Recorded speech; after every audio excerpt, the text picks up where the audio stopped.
You just mentioned something about lights and caught my attention yesterday. You said something about turn off the top lights and turn on, as the evening goes on, turn off the top lights, turn on the lamps, the side lamps.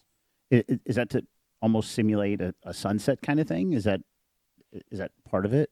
Yeah, ideally what we want to do is we want to have that natural progression where it's getting darker throughout the course of the night. Hmm. And so turn off the overheads, have the side lamps so it's more like dusk and the sun is slowly setting and Hmm. it's less and less light.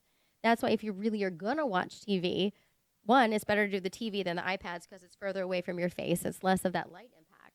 But you also, when it's going to be just the TV on, you have less light, then it's still less light that's filling up the entire room. I think you said something yesterday. Was it 3-2-1? Things you don't want to do before bed.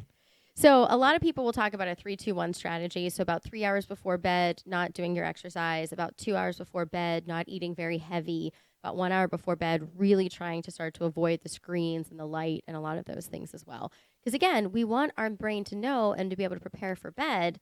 And so we don't want it to be focusing on digestion. We want it to be able to decompress from being amped up with our workout. We want the lights to be able to be decreased so that our brain knows which chemicals to produce and to prepare for sleep.